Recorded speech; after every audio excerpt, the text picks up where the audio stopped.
in China. You have to look at your own industry and go outside it. If you're in the automotive industry, go into the shipbuilding industry, for instance, and you'll get the skills.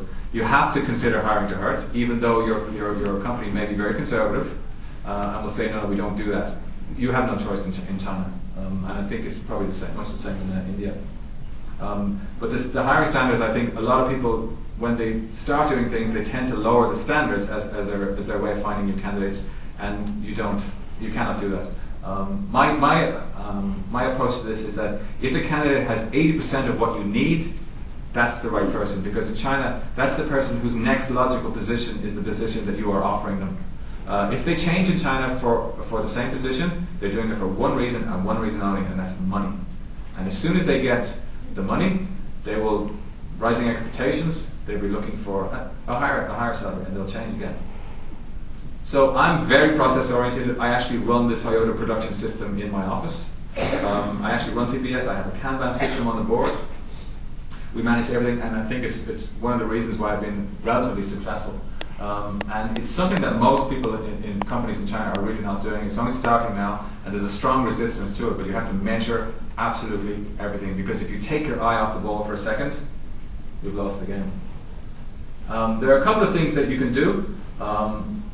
What people traditionally have been doing is using the American Chamber of Commerce, the British Chamber of Commerce, media people and so on, and you still have to do these, but they're a bit tired now because everybody has used them. Everybody knows, everybody has that list of people from the American Chamber of Commerce. So that's not going to do you much good. The main portals in China are Zhaopin, 51 and China HR. They're broad portals. Everybody's on them, and every candidate in there has been approached 65 times by equally attractive international companies. So they're a bit tired. The Web 2.0 parts, I think some of the ones that don't work in China are Spoke and Rise and so on. Zoom Info is not there yet, but I gather they're actually quite strong. The new thing is a lot more of the Web 2.0 social networking approach, where you go into the lean manufacturing academy and so on, and the China Logistics Association, and the niche portals. There's a lot of new portals focused on the electric power industry or banking and so on, and these offer you a lot more sources of candidates. And surprisingly, many of the HR and the recruitment managers are still stuck with the first three. So if you go into these local niche portals, you actually get ahead of the game. LinkedIn is very strong in China. Just took off about a year ago. You can actually find a lot of professionals in there. There's two other ones. One is Xing, Xing, which is German Chinese. It used to be called OpenBC. And there's another one called Viadio, which is French Chinese. So if you're looking for French professionals, you go to Viadio. If you're looking for German professionals or German companies, you go to Xing. The various other methods, obviously, you probably know as much about these as I do. So.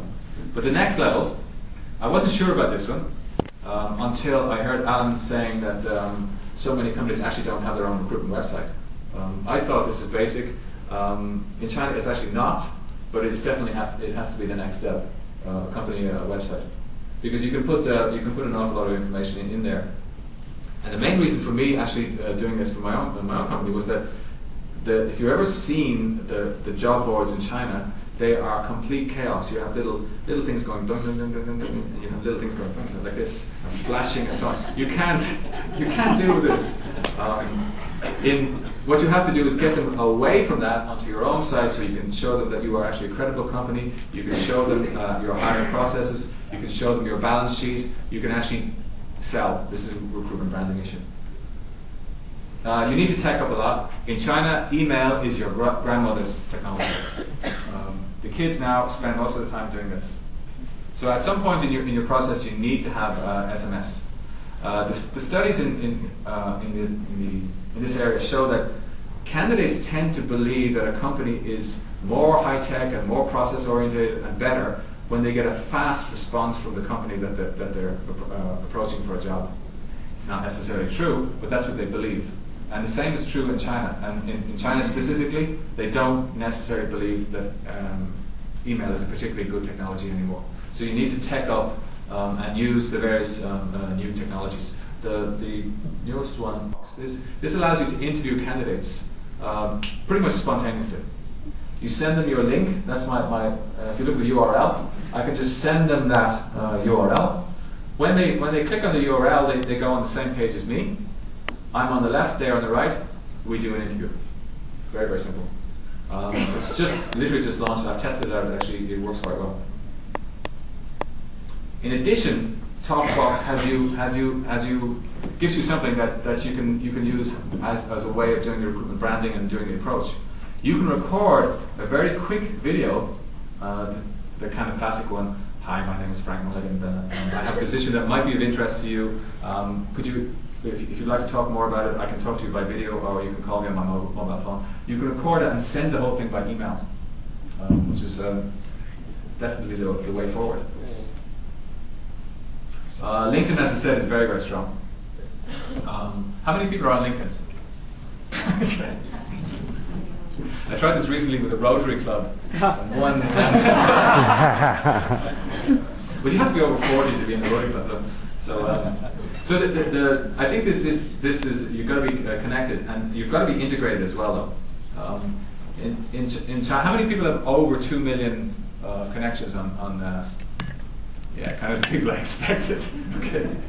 I'm up to 7 million direct on third level and 1 million, so that's a total of 8 million.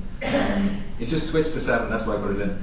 But if you want to know how to do this, obviously the person on this is Dave and Shally, but I actually did something based on Shally Secker's work, which you can get at that address below. And what it does, it gives you the maximum results for the minimum investment, which I think is what Shally and they were trying to do with this. It works very well in China. Obviously, the whole podcasting thing and the blogging thing is important now. But more importantly, what I'm trying to get is towards an integration of these things. If you look on the right, you have my LinkedIn profile link.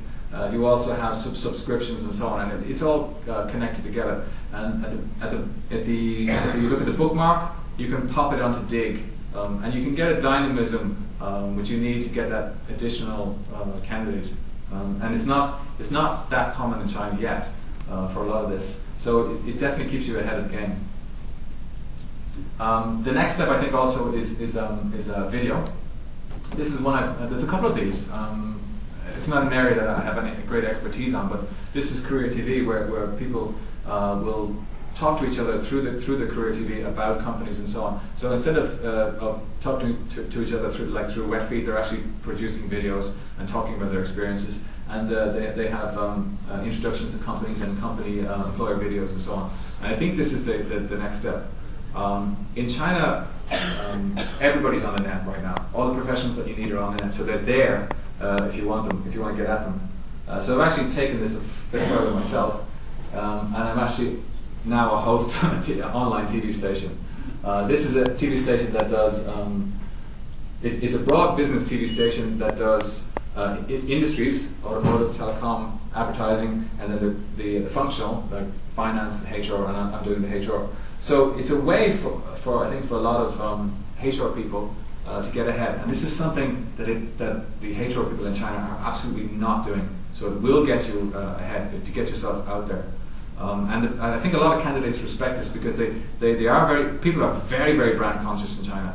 And if the brand is you, and they get a phone call from you, it's like the old search idea. Somebody picks up the phone and you're from a search company and they say, "Oh, how did you find me?" Okay, wow, search company found me, it must be important. So there's an element of that, I think, in this.